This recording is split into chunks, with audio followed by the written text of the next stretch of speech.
I'd have just been in tears going, I can't, we can't, this isn't working, and therefore I'm a piece of shit.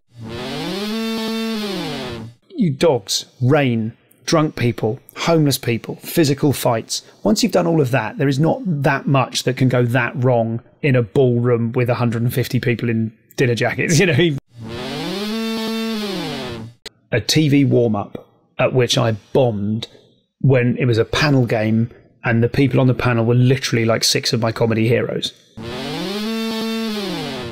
Hi, my name is Wouter Monde. This is the Elektra podcast. A podcast in which comedians and I reminisce about gigs they'd rather forgotten about.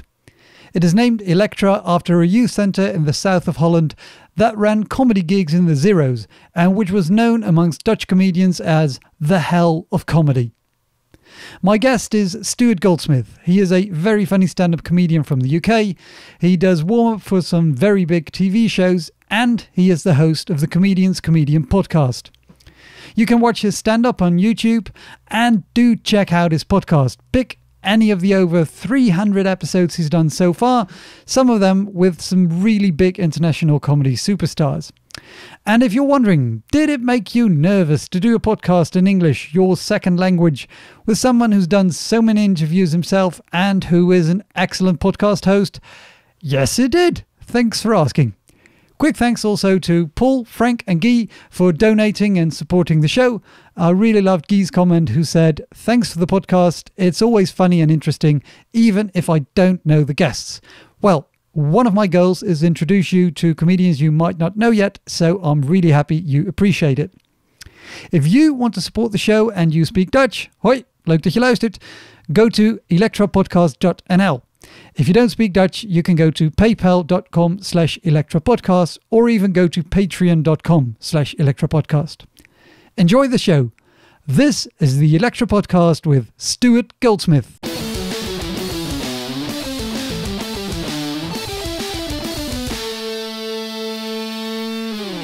When did you start doing comedy? And I know with you that is a tricky question because you started doing comedy, but before that, you started out as a street performer. Yes, if I don't say the words out loud, no one needs to take a drink. That is a very in-jokey reference to my own podcast. So yes, I did. When I was 16 years old, I saw a street show for the first time, or sort of almost a walk by, someone walking on broken glass, basically. Walk by like a mini street show as compared to a big monster thing that you'd see at, for example, Leidseplein in Amsterdam, which is the only pitch I know of in, I'm sure there are more, but it's the only pitch I know of in the Netherlands. So I started not making a living from that, but I started doing it for fun and a meager profit when I was a teenager. And then by the time I was 20, I was regularly going up to the Edinburgh Festival and doing street shows up there. And those were bigger street shows. I was doing a double act called The Unknown Stuntmen. So I feel like I've been making people laugh for a living for about 25 years, of which I would say 15-ish are comedy. Yeah, stand-up comedy, and even some of that I was doing sketch shows for a while, not for any profit whatsoever. But I was fairly quick because I'd been through the journey of not being able to do street performing and learning how to do it and learning how to get paid from it and becoming professional. I'd been through that journey, so when I applied myself to stand-up, I already had a model of. This is the sort of timeline it will take. You know, it was a parallel model, but a model of some sort. It was something to cling on to. I never thought, past gig 1, I never thought, God, I wonder if I can do this. I always just thought, if I keep going, I will do this. So that's where I am now. So the short answer is I've been doing stand-up for 15 years. Yeah. And I know what it's like to start doing stand-up and having tough gigs at the beginning of your comedy career. But if you start out as a street performer, not knowing quite yet how that works, what's your earliest memory of doing a show on the street? Oh, that's a good question. Thinking, oh my God, how do I do this? I remember me and my double act partner and childhood best friend, Noel, when we went to Edinburgh in something like 96-ish, I remember we saw a performer who is now one of my closest friends, one of our closest friends, called Vince. And Vince was doing 3 tricks. He did a trick with a whip. He cracked a whip. And then he did a high trick, like a high throw with a Diabolo. And then he juggled 3 burning torches on a unicycle. Fairly standard format.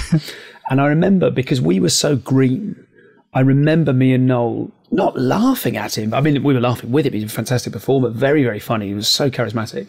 But I remember thinking, this guy, he's managed to get a crowd and he's only got 3 tricks. And I remember kind of patting this enormous metal container that with no wheels on it, that we'd bought 2 trolleys so that we could lug it from gig to gig up and down the many hills of Edinburgh, thinking, we've got about 20 tricks in here. We're going to be rich. And so I remember that. I remember the hopeless naivety of not realizing that brevity was important, or that class was important, or that kind of nesting one routine into another, and all of those things which now are completely obvious. It's like someone having written 100 bad one-liners and rocked up to an open mic gig and seen that everyone there is only doing a 5-minute set and thinking, these guys are only doing 5. We're going to be rich. Do you know what I mean? It was nonsensical. Yeah. So I remember those sorts of things. And the challenges I remember from those days were mostly to do with my own, probably to do with my own mental health. Like the gigs themselves, if they were gigs, because imagine doing stand-up, and if it isn't funny enough, there's no audience left. Imagine if everyone walked out, if people drifted away every time you didn't get a laugh. Imagine training as an open mic in that kind of environment where sometimes you have to stop because they've all left. Like that, do you know what I mean? Like that's really gut-wrenching. And I should say, in the limited amount to which I've done any research on this, most comedians consider street performers, if not brave, then they're sort of doing something that a comic would never dream to do, and vice versa. Most street performers think, oh, well, I might go out and gather a crowd just using charisma and a couple of tricks and make them pay after 40 minutes, but I'd never dream of doing stand-up. That's less the case now, but certainly when I started, there was 2 very distinct camps, and each one thought the other one was brave. So in terms of the challenges, and I should also point out that you only need to ask me 2 questions and I just keep talking, so just wave at me if I'm overdoing it. I'll try to keep that in mind. Yeah, please. The challenges that I remember most keenly were the mental health ones. I remember being in the Meadows with Noel, having just, we'd kind of rehearsed a show, not a thing a street performer ever does. We'd rehearsed a show for a week, brought it to Edinburgh, done it once, jam-packed with really funny and original ideas that were funny ideas, but translated to not a show. And we would go out filled with kind of naive optimism and this kind of this beautiful kind of wet hope, and we would walk out there, die on our asses. Everyone would walk off, or heckle and then walk off, or heckle and then stay. And then we would, like, the next morning we'd be, or like after the show, 2 hours later, we'd be like 3 p.m. and we'd be in the Meadows, a great big park in Edinburgh, and I would literally be crying. I'd have been like 20 or something. I'd have just been in tears going, I can't. We can't, this isn't working, and therefore I'm a piece of shit. I probably wasn't articulating it well at the time. Yeah. But it was hard, and it was like, I don't think I have had stand-up gigs that have left me in tears, in all honesty, or stand-up gigs where, like, in the aftermath, I'm sort of in the car park afterwards, blinking back tears, because they've been awful. Not many of them, certainly much more of them as a street performer, because of course, by the time I was a stand-up, I had undergone that path. I had that model of like, you suck, you suck, you suck, you keep going, eventually you're good. But yes, those, my memories of early street performing are definitely tough gigs almost every time. And like tough gigs which were sort of a wasteland filled with little snatches of someone laughed. I made up a thing on the spot and someone laughed, like those little diamonds.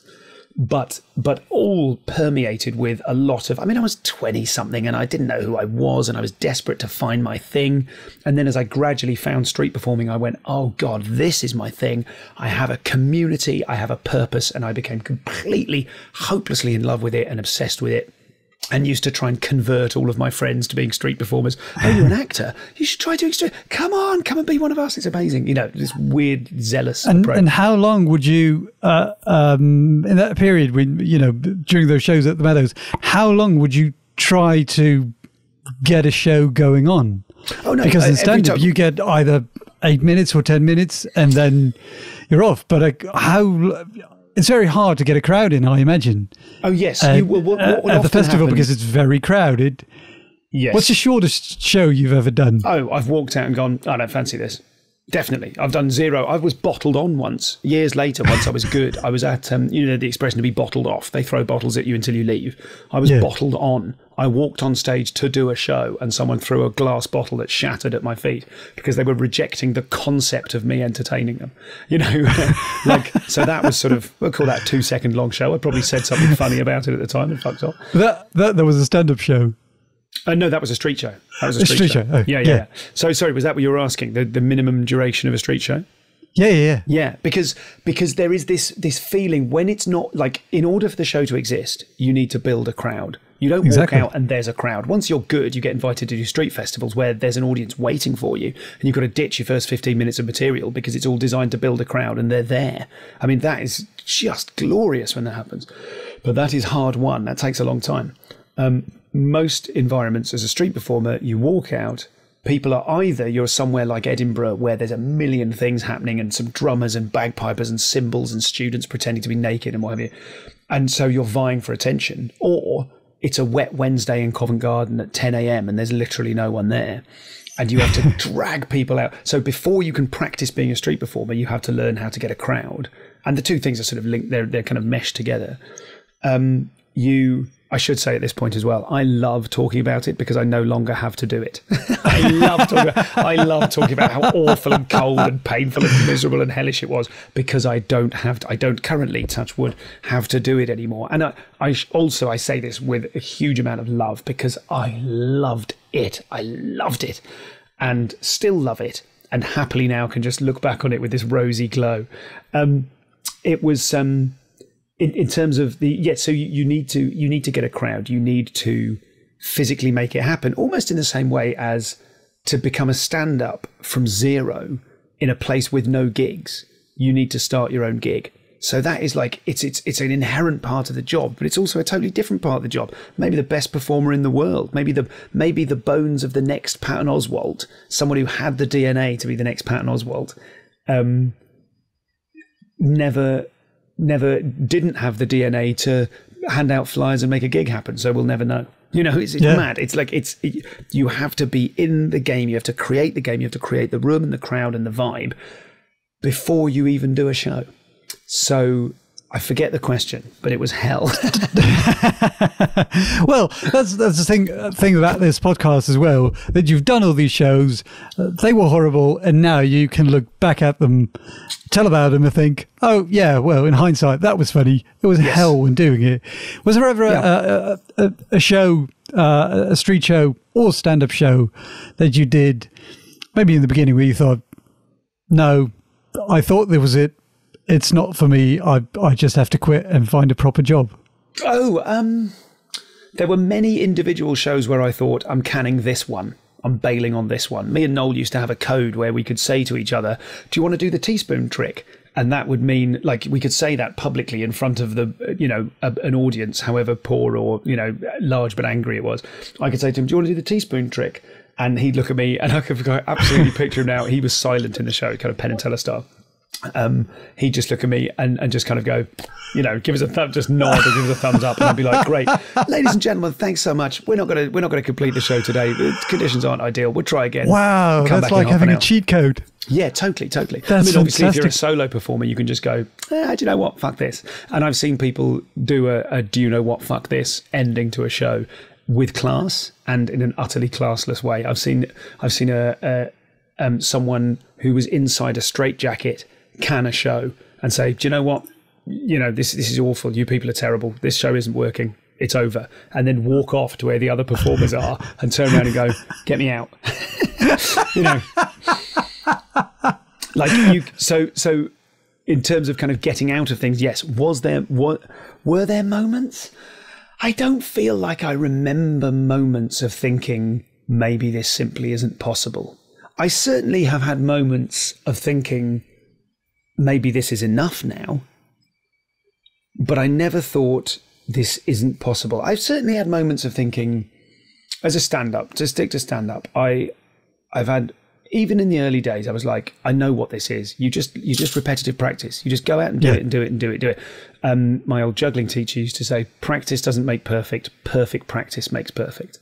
So you can practice being bad, and end up still bad. But I just knew if I paid attention, if I focused, and what I realized now what I was doing was obsessively analyzing every aspect of stand-up. At the time, I thought that's what all comics did, but it's only through doing my own podcast that's made me realize that, not everyone really kind of engages with this and the sort of constant, what's it all about? I'm just fascinated with the job and the craft and the art and myself and what am I all about and who do they see in this very pathetic, inward-facing, transmit kind of way. But I don't think I ever thought maybe I can't do this. I'm sure I thought maybe I can't do this well enough. Maybe I can't do this to the extent that I want to spend the rest of my life doing it. But if the basic thing is you stand in front of people, say a thing and they laugh, I always knew I could do that. Yeah. But then you get more into it and you go, yeah, but any idiot can do that if you do the right tricks. Yeah. So can I do it in a way with no tricks? Can I do it honestly? Do I have funny bones? I don't know. I often don't think so. But I can normally get a laugh without planning it. So is that the same? Not always. I can normally think of something funny to say next. That's probably not the same as funny bones. And I don't know about in the Netherlands. Funny bones in the UK is sort of like, if you describe someone as having funny bones, that's like, that's born talent. You can't learn that. So I don't mean to simultaneously, I don't mean to either go, I am not funny, nor do I mean to go, I've got funny bones, but I think I can normally think of something funny to say next. Yeah, but I think the fact that you can think of something funny to say next means you have funny bones. I don't know. I think they're different. Funny bones is Eric Morecambe. Funny bones is Daniel Kitson. Funny bones is just, you can get a laugh without saying something. You can get a laugh just by just a look, just something tiny and subtle, and it just hits the rhythm and people are creasing up because you are comedy. That's what Funny Bones is. I'm able to, it's almost like I'm like a sort of level 2 wizard where I'm like, oh, there it is. I can see it there. I can register. Nearly there. There it is. I can wield that. I can invite it in, but I'm not made of it. Yeah. What's your most recent stand-up show where you wish you had a cheat code like that? Because to me, and I've seen your stand-up show an hour. To me, you don't see like a comedian who would say, "Oh, fuck off, this isn't working," and walk away from a stand-up gig. No, I wouldn't, and I did that. And even when I canned a street show, I didn't tell anyone to fuck off. I would always my blessing and curse is that I really care about an audience. It makes me very good at some things in stand-up and it makes me less good at other things in stand-up. Like, I really care. I really want them to be okay. Often that comes across as I want to be liked, and sometimes I do. But I really want... I feel like I've got a good sense of how an audience is. I'm very receptive to audiences. Far more so than I am receptive to people in my life and like real things happening. But if I'm in front of a crowd, I feel like I can smell when it's right and when it's wrong. And I really care about that. And that means I'm very good at certain aspects of comedy. But equally, it would be lovely to turn that off and just go, oh, you're hating it. And I'm completely fine with that. Like, I find it very hard. And I think that's the mark. That's how people become truly great, is when everyone hates them and they don't care. If the classic example is Bill Burr in Philly, that clip when he, the audience have been hating everyone and booing everyone, and he just spends 20 minutes telling them what pieces of shit they are and turns them round, because he doesn't care if they like him or not. And so that either the desire to be liked or the awareness, the hyper awareness of whether or not they're liking it isn't always helpful. Yeah. How does that work when you do because obviously you must have had shows where you cared a lot about the crowd, but the crowd couldn't care less about you. Yes, that's almost certainly happened. I say care about the crowd. I am, one of my drawbacks is, like I always think of it like Marty McFly. If you call him Chicken from Back to the Future, if you call me a Chicken McFly, suddenly logic goes out the window and he just gets rage. One of my flaws in that respect is that I can't help but establish with an audience the contract that I'm a good guy and I want them to be okay. And then if I do something which is instinctive and honest, but breaks that contract, they turn. They hate me because it's like I was lying to them. So, what was your question? What was the question? Well, I was wondering how that works when they do hate you, either because you broke the contract or for some reason you weren't able to establish that contract. Yes. Or maybe you can recall a specific gig where that happened. A specific time where they like I cared about them, but they didn't care about me. Yeah, I mean, yes, certainly. I have to think of a specific gig. Often, if they really hate me, I stop caring about them. I won't necessarily tell them. And sometimes I will tell them. I won't tell them, I'll show them. And of course, as we know, the less you care, the funnier you are. When I started realizing, when I was doing the last few years worth of doing student gigs, because I don't really do student gigs anymore, I'm 42, what have I got to say to students? And you get good at doing student gigs again, like in a few years, I'll probably get really good at them again. But there was a really fun period where I was disdainful of them to exactly the right degree that I could really make them laugh because I felt very comfortable being on stage with them not enjoying it. And as a result, I could come up with stuff that they really enjoyed. Do you know what I mean? Like rather than feeling alienated and a bit too old. Yeah, I think maybe I am at that. I just think back, I did one middle of last year and it was really fun because not only am I good now, I've got gears, I can adapt my stuff, I've got loads of stuff to talk about, I can riff on things and know that I've got, I've done whatever it is, 8 hours of stand-up. So not that it's all at my fingertips, but normally if anything gets said, I've either got something or it'll make me more commonly it'll make me think of something and we'll just improvise. But certainly my positioning, I'm positioning myself in an antagonistic fashion to them, which I feel a much more license to do because they're children. They're tiny, tiny embryos, because they're at college.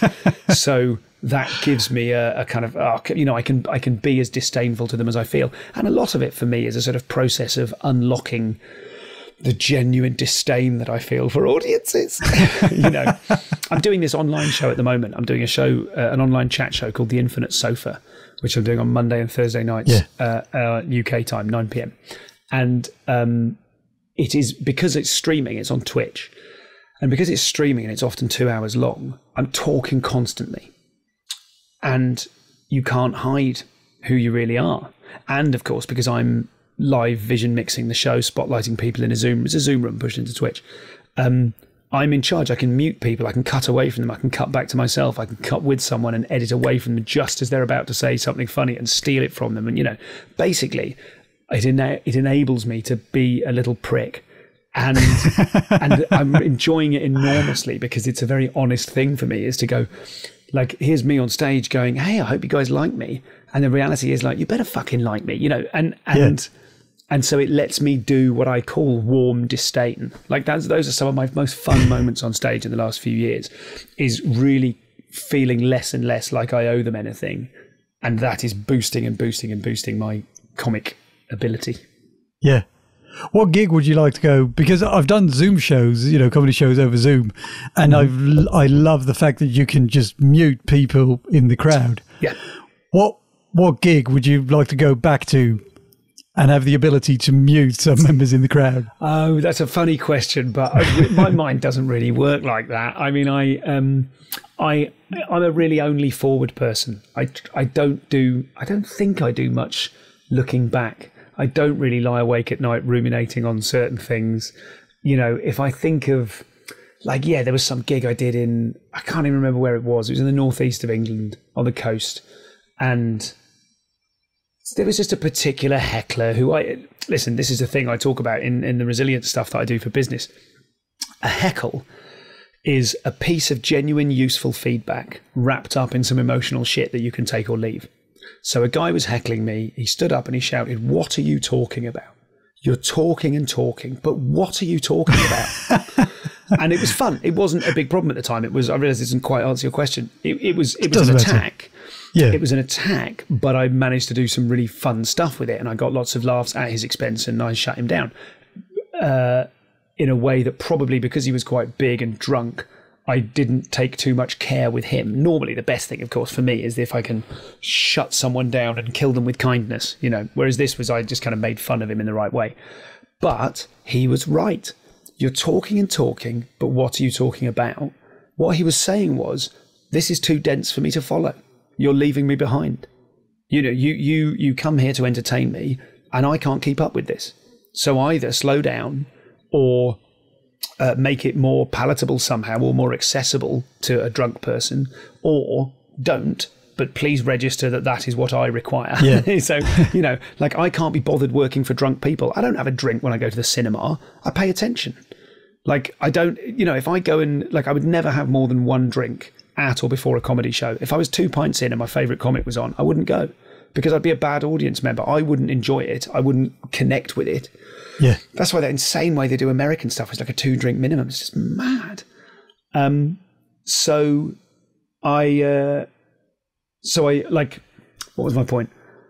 It was, I don't really think in terms of I wish I could have shut down that person. Yes, sure. I mean, in an early gig in my career, I was hosting, and it was in Cambridgeshire in the UK, and there was an British Asian act on the bill, and someone shouted something racist before he was on, while I was on. No, after he'd been on. He'd been on, and then someone shouted something racist while I was hosting after him. Yeah. And I didn't at the time, this is only a few years into my career, I didn't have the gears to deal with it. So I just was like, that's out of order, and moved on. And now I would be able to go, I wouldn't want to mute him. Now I know that I would go, oh, I own this. And if I as the host decide that, excuse me, person who runs the gig, can you turn all the lights on? Can we find that guy? Can we kick him the fuck out? He's not getting his money back. Yeah. We have the ability to do that. Now, maybe that would have worked. Maybe the person running the gig would have gone, no, we don't do that. He's my friend. And I would know that I go, I'm out of here. You can keep my money. You can all get fucked. Do you know what I mean? I'd do that. I would feel like I would have the license, the agency to do that. Whereas at the time I was sort of a squit. I was like, oh God, a bad thing has happened and I didn't do well and I didn't know what to say and what have you. So there are certain things where you go, oh, this person... In Scotland, particularly in Scotland, there is a culture of the lad has to take his knocks, right? There's a culture of, if you're a comedian, we as a culture expect that we can give you some shit and you can smash us down, and then we respect you, we roll over and you tickle our tummy, right? Yeah. It's not true of everywhere in Scotland, but there are some places of it. I can't be bothered with that. I get it, and if I'm in their town and that's how they do things, then it's up to me, it's incumbent upon me to find a way to tread that line and have the gears to do that, I guess. But again, I would rather say all the funny stuff that I thought of and not be bothered having to... I don't want to have a sword fight with someone before I read them my poem. I just want to read them my poem. Do you know what I mean? It's like two different arts. If I'm going to come out and go, you're fucked, you're a dickhead, rah, rah, rah, if I'm bringing that energy and they respond to it, by all means. Nor do I expect them to sit there passively like jellies. But I do think you need to be... I suppose what I'm trying to say is there's a sort of an understood rhythm. And of course, that understood rhythm will be understood differently by different groups of people wherever you are in the world. But being drunk already makes me think, okay, you've misunderstood the game. You think you're supposed to get tanked up. And who could blame you? This is probably happening in a bar. They're desperate to make money. They want to pressure sell you drinks in buckets. Fine. So I try not to bear individual ill will. What a long answer to a very smart question about Zoom gigs. Basically, the answer is, can't think of many people I'd have wanted to mute unless they were kind of not part of the game anyway. Yeah, well, maybe you don't have to mute them now. You have other powers to shut them down, either. Yes, but it's a pain in the arse. And the problem is when someone chats or someone has a go and you shut them down, it's fun and they cheer and you do it well and everyone's like, great, that really boosted the night. And then you've got to shift gear back down to saying the actual shit that you wanted to say. And if the shit you want to say is, fucking airplane food, eh? Because you'll say anything to get a laugh, fine. But if the shit you want to say is existential, if the thing you want to talk about is, oh, hello, next door is drilling, is that okay for you? Yeah, you got any problems I can hear it in the background, but okay, fine. It's not that loud. It's fine. They've stopped. Maybe they'll continue stopping, and it will be me that's fucked up the thing. What was I saying? It's completely thrown me. A funny thing here would be if I said, what was I talking about? And you said, I have no idea. No, you were saying about it's fine if you then, after an interruption, have to go back to airplane food material. If I want to talk about something, if I'm building up to something, it's just a pain in the ass. Even if I'm in the middle of talking about some challenge I have with my child, or if I'm talking about the experience of what it's like to never quite know what love is, or whatever the fuck it is, if it's something and you're getting into it and someone heckles and you jump back into combat mode and you deal with the heckle and you deal with it brilliantly and you get a round of applause and they stand up and say, I'm not standing for this, and you fire off another volley as they leave and everyone claps and cheers, then you've got to go, can we get back to my stuff? Yeah. And then you've got to take a deep breath, which is hard to do honestly in front of them. I do that. I quite enjoy doing that. Like to try and physically reset yourself. Excuse me, everyone, I need to physically reset myself. Oh, wow. I've done that before. Not often. It's not a bit or anything, but I think it's, they'll forget 10 seconds of you resetting yourself if it allows you to make the next 10 minutes brilliant. Yeah, I was about to ask, how does the crowd respond to you do that? Well, I don't think I've ever done that. I don't think I've ever done that at a club gig, but I'll do that on my tour show.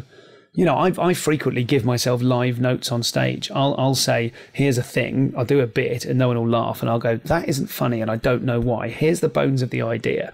What I'm saying is that's like that. What do you think? So you do like the idea, but I didn't explain it well enough. Okay, fine. Now I've gone a bit giddy. Sorry, everyone, I'm getting a bit self-involved. So how about this? I'll do that. That's just what I do. Again, that's one of those things. I'm not saying everyone should do that. I recommend it. It's just how I am. And one of the few things I have truly learned about stand-up comedy is that it's you that has to be there doing it. So you might as well do precisely what the fuck you want. Yeah. We're talking about those. So arrogant as I swigged my water at the end of that sentence. Do what the fuck you want. Yeah. Well, you're the guest. You can do whatever the fuck you want. Thank you very much. This, incidentally, is an old Schweppes tonic water bottle which has got actual tap water in it. So please don't email.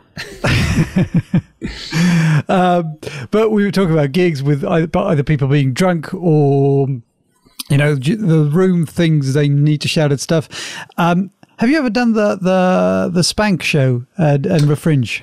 I have never done Spank. I've heard a lot about it. I've seen lots of little clips of it online and stuff. It looks like a lot of fun if you're into that sort of thing. But could you explain what it's like for people who don't know what it's like? Probably not very well because I've not done it. But I think they have it's like a deliberately Larry environment. There's many late night Larry shows at the Edinburgh Festival. Late and Live is one of them that starts at 1 a.m. and goes through till 5 with a house band, and people are sort of encouraged to heckle. Spank, I think one performer every night is always naked and it's kind of beery. A couple of my friends have hosted it, Amy Haverska and James Loveridge, brilliant comics. It starts at 12 o'clock and it runs until 3, I guess. Yeah. And there's a number of acts on doing just short previews of their Edinburgh shows. And there's not an act who's naked, but there's always, if you're in the crowd and you want to promote something, you can get on stage, get naked, and then promote your show. Mm-hmm. And it's a really fun show. It's rowdy, but in a good way. But every now and again, they'll get a crowd in that's just really rowdy and drunk and hard to deal with. I was wondering if you've been there. Live by the sword. It's the same with Late and Live. If you are trying to cultivate a wild atmosphere, sometimes it will be too wild. That's what you're playing with. I mean, you'd be mad to call your night Spank, have people get up on stage naked, and then feel a bit aggrieved if occasionally it went too far. I don't think everyone. I feel like I'm being disdainful about the night or the concept, which I'm not at all. I love comedy in any form. racist stuff's best. No, I love comedy, and whatever people do with it, they are so welcome to do with it. You know, it's like the whole thing about Edinburgh. There's two schools of thought on Edinburgh. Either it is a workshop that is open access for everyone in the world to come to and do their thing and try stuff out, or it's the Olympics and it's only worth going to if you're going to spend £10,000 and you've trained for the last 2 years and you've had a director and a professional choreographer and you've got a magic trick in your show and all the rest of it. And neither of them are right. Neither of them are wrong. You know, this is my favourite thing. Art is not simply an artifact to be admired. It can also be a tool to be used. And that's absolutely true of comedy. So that's me being highfalutin about the fact that sometimes people get naked on a show I've never been invited to perform at.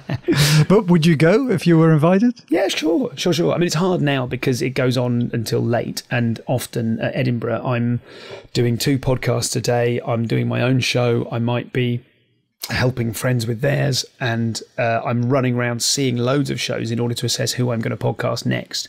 And I also have a family. I've got 2 young children. And they will, you know, who knows? This year, I think they were going to come up for the middle 10 days. So the first week and the last week for me have to be incredible periods of getting things done. So I don't have much time for fun. And the middle bit has to be an incredible period of parenting. So I don't have much time for fun. Having said that, it would have been my 27th Edinburgh Festival this year. So I have had my goes. Yeah. Hi, it's me again. If you are enjoying this podcast, then please tell your friends, share a link to the show on your social media. If you want to become a crew member of the virtual youth centre Elektra and get access to extra episodes, then go to petje.af/Elektra podcast. You will also receive a few drink tokens, and when you come to see my show, you can give me a token and I will give you a drink. If you don't speak Dutch, but you want to encourage me to do more English episodes, then either leave me a message on YouTube, Twitter, Instagram, or go to paypal.com/Elektra podcast. Donate some money and show me you really want more episodes in English. Okay, back to Stuart. One thing, and that's why I started off on the street performing. The one thing that annoys me most if I get booked to do a corporate gig, or, you know, they'll call you for a corporate gig and they'll say stuff like, well, we have this great idea. Everyone will be sat having dinner and you'll be there too. And then all of a sudden you just get up, everyone's attention and just start doing your thing and it'll be amazing. And then you have to explain them that's not how it works. I need a stage, I need attention, I need some kind of momentum. How's that for you? Because as a street performer, that's exactly what you do. You go out, you start, you get the crowd in and you build from there. I would say that in the corporate environment, they would need to pay me a lot of money to do what you're suggesting, but I can do it.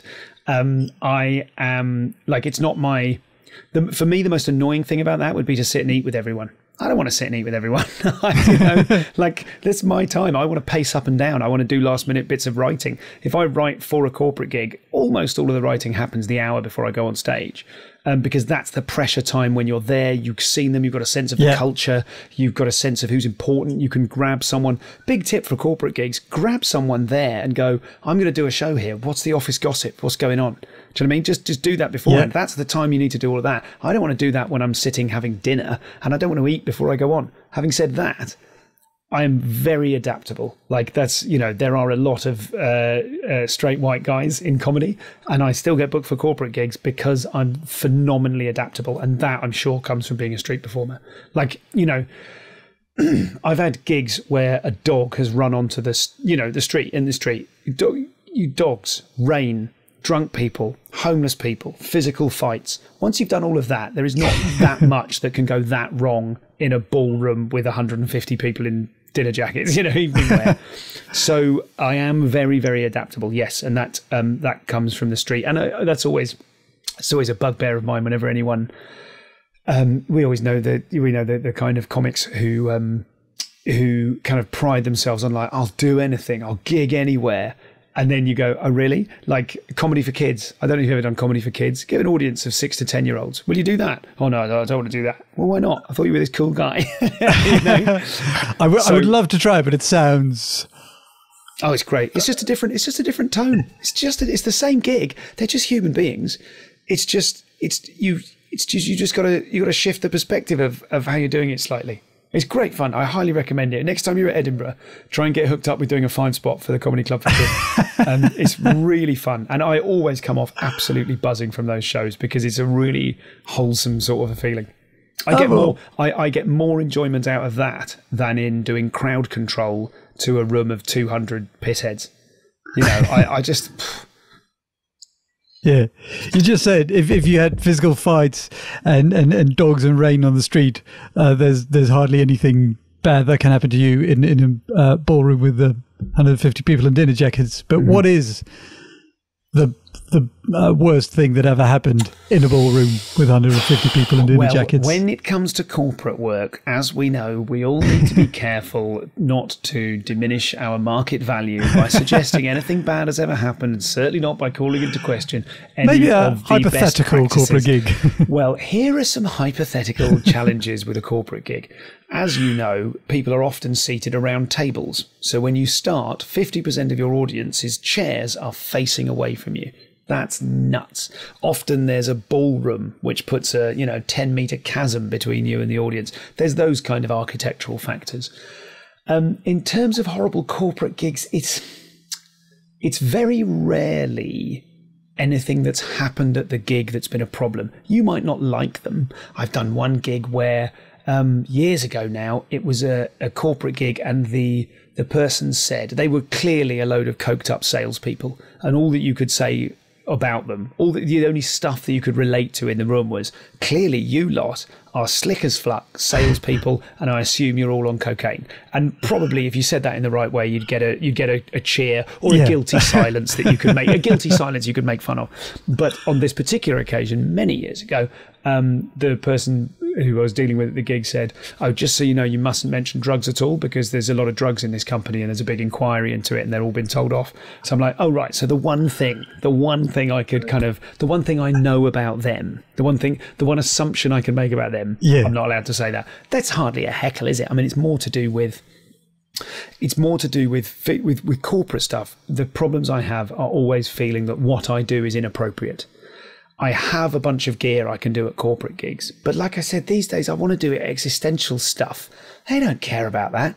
Part of the fun challenge is making them care about it. Is it that fun a challenge? I often think most of my challenges with corporate gigs would be solved if I could just have 10 in a row. If I could do 10 on 10 nights, you wouldn't even need to pay me that much. I just need to get in the rhythm of going, that's it. But for me, they've always been, there's one that month, there's 2 next month, then there's no for 2 months, then there's, you know what I mean? So you never quite get into that thing. I said before about feeling more ownership and feeling more agency. So if I'm dealing with students, I feel like I know where I position myself with them now. As I've got older, corporate gigs have got easier. I've got kids. They've probably got kids. I can do some kids material. A lot of people will get it. I can do material about losing your friends to people who have kids. You know, when they have kids, your friends disappear. They get that. You know, that's something for everybody. So as I get older, I've got more stuff to complain about, and B, I'm closer to the average age of the audience, so we can relate on more things. But yes, so sorry, I was saying the problems I have are less individual hecklers or things going wrong, and more to do with, again, it's my mental state beforehand. It's me giving myself a kicking and saying, I've got nothing to say to these people. I don't know who they are. I don't care about the things they care about. I've never had a proper job. So, you know, for years, if people talk about the third sector, I don't know what the fuck they're talking about. You know, people, like, there are certain buzzwords that they take. I believe it's charity. When people will take for granted stuff, you'll go, "Oh, is that the CEO?" And they'll all laugh because actually it's the COO. Like, that never happens. But I'm always scared that it will happen because I don't know the rules of engagement. I don't know the things they know about. And I don't write about the things they write about. I write about the concerns of me as a parent and as a person and as a, you know, I've got loads of material about anxiety and mental health. And, you know, like, they don't care about any of that. So I've got loads to say, of which a small pool is appropriate, of which a smaller pool, again, is dynamite. So it can confine me a little bit. But what I like doing now is really challenging myself to write new stuff specifically about them about an hour or 2 hours before I go on. And they really appreciate that. If you write 10 one-liners about their industry, all you need to do is get like a trade magazine, like find an online magazine about the cutlery industry or whatever it is, and just write 10 jokes. 5 of them can die on their ass. As long as 5 of them are good, they will appreciate the fuck out of you having made an effort. So I suppose I always knew that, but I didn't have the confidence or joke writing ability to do that. And I do now. This isn't a pitch for giving me corporate work. I'm sorry. I feel like I'm advertising my wares. What I'm saying is it's just a head game. Like all comedy, whether it's to kids, to drunk people, to corporate audiences, it's just a head game. If you walk in and behave like this is my house, everyone will go, oh, it's apparently this guy's house. But some people are really good at faking it till they make it. Yeah. And I felt like I had to thinking, make it before I could fake it, Yeah. But rather, thinking this is my house rather than coming in thinking I'm not supposed to be here. This is your house and I'm not welcome. And a lot of you don't want me to be, all that stuff. Learning the right way to walk on, identify the right person to slag off in the right tone is 90% of it. You know? Like I did a thing for people in marketing. I know nothing about marketing. I probably know more than I realise, but I certainly don't know enough about marketing to know what the buzzwords are, or to know what everyone's into this year, or to know whether the idea of, say, an email mailing list, do they think that's absolutely the gold standard, or do they think that's hilariously outdated? I've got no idea. I had done some Googling about marketing, and I remembered one thing is, a call to action. A call to action, that's a CTA. That's, you've got to put a call to action on your web advertising. So at one point, I was getting heckled, and I slammed him. It got a big laugh, and I finished by saying, you're into marketing, here's a call to action, sit the fuck down. And the place erupted, because I'd done a job anyway. It's a good joke, yeah? So, it wasn't even a joke I'd written. I'd looked at it and gone, I can't do anything with that. But it was floating around in the back of my head, and he'd heckled, I'd beaten him, and I managed to just pop a little cherry on top like that. And, so they love stuff like that. Yeah. And you said you want to talk now about anxiety, about mental issues. At the beginning, you said, obviously, I've had gigs where I sat in the car afterwards thinking... Oh, I'm thinking of one specific gig. Do you want to hear about that one? Oh, yes, please. I've got one in particular that I talk a lot about, and I'll tell you about a different one, because the one I talk a lot about, I feel like I'll just give you the things I say rather than inhabiting it honestly. The one I was referring to then was a TV warm-up at which I bombed when it was a panel game, and the people on the panel were literally like 6 of my comedy heroes. So they were, one of whom was a friend who was like, he's a comedy hero and we're mates, and I died in front of him as well. And doing warm-up is the most... You've done studio warm-up, have you mentioned that before? Yes, I've done warm-ups. It's the most thankless job. That's why the money tends to be pretty good. It is so thankless. If you do your job well, no one notices. If you do your job badly, everyone blames you. If something else goes wrong, everyone blames you. Again, they probably don't, but those are my preconceptions going in. That's the mental health battle. Again, I've done enough of it now that I can turn up, and when the producers say, if it's a new one that I'm doing, and I don't do much anymore, but if just something falls in my lap, the producers say, can we have a word beforehand? I can say to them everything that they're about to say to me, and it relaxes them. Do you know what I mean? Yeah. They're going to say, watch out for this, don't say that, please don't do this. And they'll go, can we have a word? And I'll say, it's all right, you need to tell me this. And you're going to tell me those things, and you see them visibly relaxed, that this guy knows what he's doing. So that is that similar kind of this is my house thing, that it just kind of gets you in the right frame of mind. This particular one, I bombed. It was an unfamiliar studio. You as a warm-up, you could walk in and go, oh, this show's going to die, because they've put the cameras completely in the wrong place. That, the audience are too far away. They've got to look past all the cameras. They're too high up. I can't contact them. I'd need to go on a step ladder to have any kind of, I know what this needs. And did you think ever in the history of TV, anyone designing a set thought to ask the warm-up what will make the show go well? Of course not. But you could walk in and go, well, the actors are going to have to work so hard because they can't contact them at all. They're going to get dispirited because there aren't loud laughs from the studio audience. And the first time we have to retake a scene, no one's going to laugh at all. It's going to crush the spirits of the performers. If it's a soap opera, if it's a sitcom, say. So there are those sorts of things. It was bad circumstances. I also did a bad job. I just wasn't on form that night. And the way I like to do all of my career is I don't like to have a diamond set of all the best bits. That bores me. I'm not saying I'm too good to be good. What I'm saying is I will always I like working by having a huge big load of stuff in front of me and then free falling. That's when I'm funniest. And I think that's what they want. That's what they're paying for. They want the bit where that missed, that really hit. That missed, that did fine, and then that risk really paid off. That's what I love doing. And if you do that, you can do whatever you feel you need to do in that moment. 100%. I like to be loose as fuck. I like to flap around the place. I really enjoy that. And sometimes that approach means that it doesn't work. I mean, to be fair, the alternate approach of having this is my razor sharp thing I say every time and it's always perfect. Sometimes that goes wrong. Sometimes you don't hit it. I had a bad gig. Circumstances were against me, but it was my fault. And loads of my heroes probably didn't even look up or notice, but I could feel myself dying in front of 6 headlining heroes. And then I finished the thing and I said thanks to the producers and what have you, and I left and I sat in my car in the car park and I was in fucking bits for about 15 minutes. No, actually that's not true. It was probably about 3 minutes, but it felt longer. Yeah. I was just in pieces. I was physically crying and I was a bit shaky and I was a bit like, it wasn't I'm bad at comedy. It was, why do I do this to myself? Why do I keep doing it? Why do I take warm-up jobs when I know they can go this badly? I'm selling out the art because I need the money. I did need the money. I had a mortgage, and those, what Felicity Ward, brilliant Australian comic, calls Old Faithful. Old Faithful is the usual stick or sticks that you pick up and beat yourself with. Like, I've made bad decisions. I've made financially motivated decisions. I'm not the kind of starving artist in a garret that I always knew I should be. Anything you can beat yourself with. And I was like, I'm a piece of shit. I don't want to be a warm-up anymore. I want to be the main act and I'm not successful enough. So here I am doing the thing that's like being the main act, but is basically not as good. Obviously, warm-up is kind of rife with those sorts of opportunities to attack yourself because they're not there for you. You're doing you're performing a service. In many ways, you're the member of the sound department. As long as they're making big laughs and applause breaks, you've done your job. So there was all of that going on, and now I can see all of that stuff very, very objectively, and go, yeah, it isn't. Doing those gigs enabled me to take risks and go to Edinburgh and do the stuff I love. It's fine, but at the time you don't see it objectively. At the time you're like, I've just died. I'm a piece of shit, and it was awful, absolutely awful. What?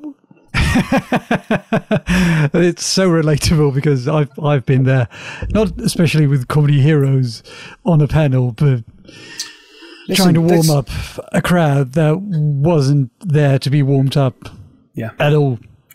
They were just paid to be there. Yeah, totally. Do you remember what was going on in your head at the moment? Because in front of you got a crowd that's not responding, probably sat behind you or on set are your comedy heroes, and you're bombing. What goes on at that moment? Well, I suppose obviously there's a sort of, whatever it is, a parasympathetic nervous system response. There's a kind of adrenalized fight or flight. Your mouth goes dry, your mouth clicks. They can hear that. They know it's clicking. You know that they know. There's kind of physical things. There is, I suppose I'd have been thinking, you've got numerous. I'm thinking, which one of the paths can save me? Do I do more audience work? Do I jump in on someone? Do I fall back on some hack? Do I pull some hack out of the bag? What the fuck do I do? All of this is happening simultaneously. What do I do? What's that routine I had? Oh, hang on, that bloke. What did that guy say earlier on? He was a hairdresser. Fuck, have I got anything on hairdressing? I have got something on hairdressing, but is it too late now to go back to it? Because it's going to look like I'm desperate. But I am desperate. All of this is happening simultaneously, There is no teaspoon routine. There's no teaspoon. And because it's a warm-up, you can't fuck off. You can't bail, or that's it. You never work for those people again. And I'm sure there are people who've bailed in the middle of a warm-up gig and walked out and gone, you people disgust me, and fucking taken off their glittery jacket or whatever they're wearing and just hightailed it out of there. But, I want to make it work. I don't want to come off. I don't want to can the show. I want, what is it? What's going to save me? Is it more of this? Is it less of this? Am I being too real? Am I not being real enough? And then in the background, this track of, I wish I'd just come up with an unbreakable 35 minutes that just always worked. And I wish I'd planned a thing. I wish I'd, for the sort of warm up where you're on and off. I wish I just had modules. I wish I just had 20 modules that I practiced and rehearsed in front of the mirror and all of them were perfect. I don't wish that. That's not who I want to be. But in that moment, where are my fucking modules? Yeah. Great stuff. Thanks a lot. Thank you, mate. That was it. The first ever English Elektra podcast with Stuart Goldsmith. Look up Stuart Goldsmith online, follow him on Twitter, Facebook, Instagram, and check out his show on YouTube. And of course, check out the Comedian's Comedian podcast, and please go see him live in a comedy club or theatre near you. Check out electrapodcast.nl or paypal.com/electrapodcast if you would like to support the show. And please share it with your friends if you liked it. Until the next Elektra, goodbye.